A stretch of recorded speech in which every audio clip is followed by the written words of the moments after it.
के परिवहन मंत्री दयाशंकर सिंह वाराणसी के सर्किट हाउस में पत्रकारों से बातचीत में कहा कि आगामी आने वाले कुंभ की तैयारियां जोरों शोरों से चल रही हैं। परिवहन विभाग 7,000 नई बसों के माध्यम से कुंभ में आने वाले लोगों को अपनी सुविधा प्रदान करेगा। इसके अलावा 3600 बसें नई खरीदी गई हैं। हमारी यह कोशिश रहेगी कि कुंभ के अंदर डीजल बसों को ना ले जाया जाए। इसके स्थान पर सीएनजी और इलेक्ट्रिक बसों को परिवहन में इस्तेमाल किया जाए। कुंभ क्षेत्र में आने वाले चारों मार्गों पर अस्थायी बस स्टैंड की भी व्यवस्था की जाएगी, जिससे कि इन मार्गों के यात्रियों को कोई असुविधा न हो।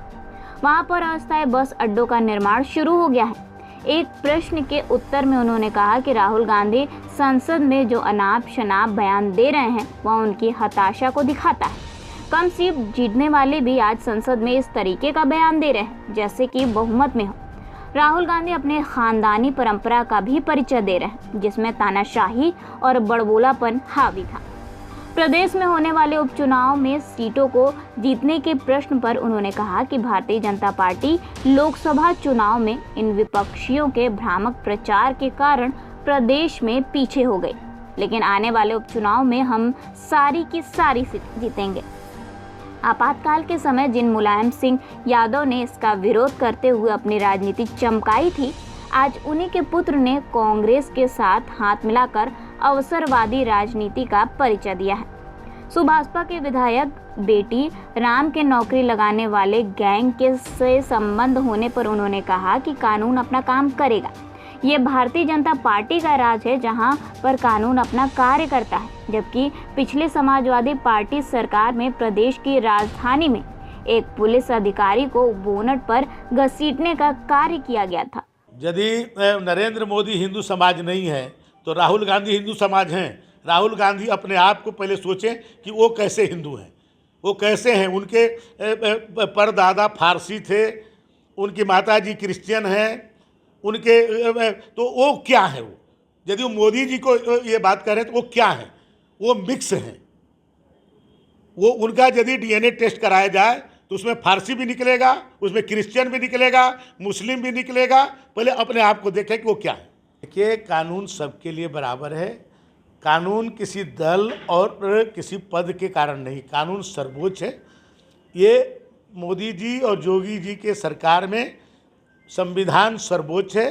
संविधान के दायरे में जो भी आएगा, चाहे वो कितने भी ताकतवर क्यों न हो, कानून अपना काम करेगी। ये सपा और बसपा के कानून नहीं है कि उस समय जो कानून के रक्षक को ही घसीटा जाता था। लखनऊ के राजधानी में पुलिस उपाधीक्षक जैसे अधिकारी को समाजवादी पार्टी के गुंडे घसीटते थे। आज वही पुलिस है कि आज एक पुलिस के सिपाही को आप केवल गिरबान पकड़िए तो उनका कलेजा निकाल देंगे। ये सही है कि हम अयोध्या में हारे। अयोध्या में हम इसलिए हारे कि राष्ट्रवाद कमज़ोर पड़ गया और जातिवाद मजबूत हो गया। और हम लोग राष्ट्रवाद की बात करते हैं और कुछ लोग जो है जातिवाद की बात करते हैं। बस इतनी ही अंतर है और कोई अंतर नहीं। देखिए, अखिलेश यादव जी हर समय दावा करते थे। वो 2014 में मुख्यमंत्री थे, उनके पैरों तले ज़मीन खिसक गई, उनको पता नहीं चला। 73 सीटें भारतीय जनता पार्टी पाई। 2017 में वो मुख्यमंत्री थे, वो जो है समझ ही नहीं पाए और 300 से ज़्यादा सीट जो है भारतीय जनता पार्टी पाई। और 2019 में अपने घोर विरोधी बहुजन समाज पार्टी को साथ कर लिए। लोग कहते हैं कि पूर्व और पश्चिम कभी एक नहीं हो सकता। उसी तरह लोग कहते थे कि बहुजन समाज पार्टी और सपा कभी एक नहीं हो सकती। दोनों के नेचर में बहुत फर्क है, लेकिन दोनों मिल करके मोदी जी के लहर को नहीं रोक पाए। और 2019 में आप देखें कि हम 64 सीटें पाए। उसके बाद 2022 में अखिलेश जी कहते थे कि 400 सीट हम पाएंगे और 3 में पूरा विपक्ष रहेगा। जनता ने उनको बता दिया कि सीट किसको होगी। 2024 में आज ये लोग कोई चुनाव नहीं जीते हैं। 37 सीटें जीत लेना ये नहीं है कि इन्होंने पूरी सरकार बना रहे हैं, लेकिन इन्होंने एक अफवाह फैलाई। ये अफवाह फैलाई कि संविधान बदल देंगे। 400 सीट पा गए मोदी जी तो संविधान बदल देंगे, आरक्षण खत्म कर देंगे।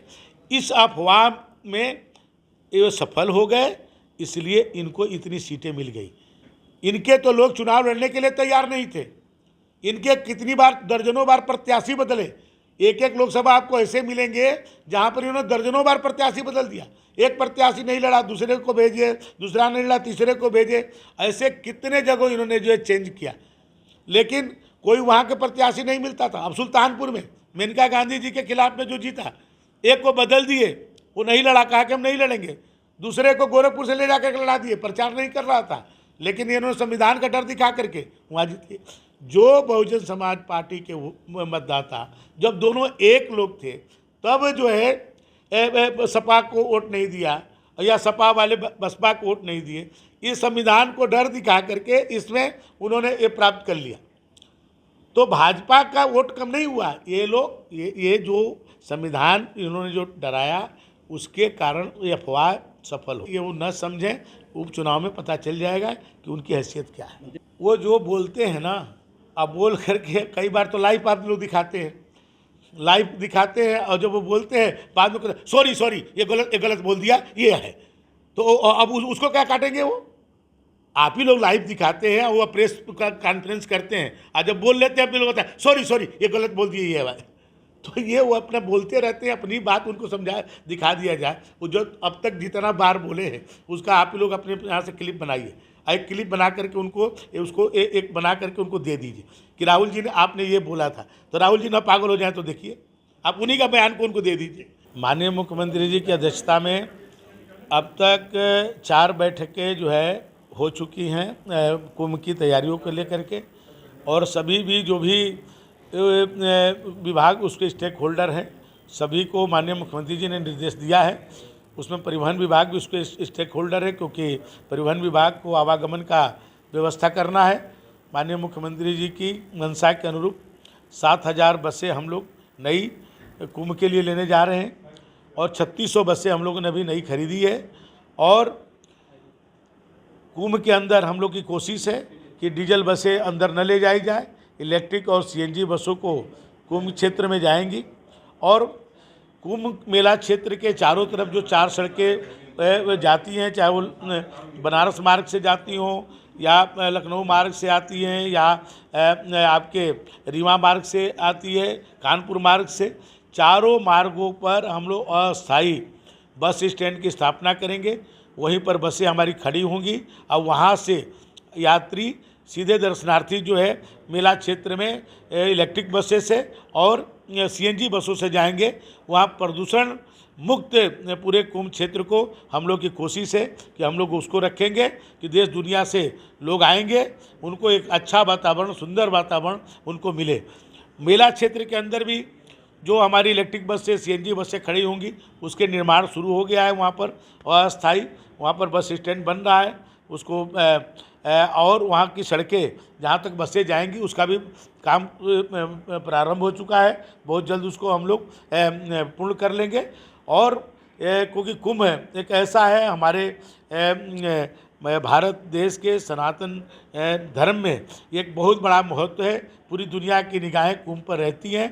पिछले समय में जो कुंभ हुआ था, आपने देखा करोड़ों लोग आए, लेकिन माननीय योगी आदित्यनाथ जी के नेतृत्व में इतनी अच्छी व्यवस्था हुई। हम लोग गंगा जी को भी कितना वहाँ पर शुद्ध किया गया, गंगा जमुना सरस्वती वहाँ पर संगम में स्नान कितनी शुद्धता के साथ हुई, पानी कितने साफ था। इस तरह की सभी व्यवस्थाएं और भी जो चीज़ें जो कमी रह गई होगी उसको पूरी करके एक बहुत बेहतर अच्छी व्यवस्था मैंने कुंभ में देने का है। और परिवहन विभाग उसमें अपना जो माननीय योगी जी का निर्देश है, हम लोग उसको पूरा पालन करें।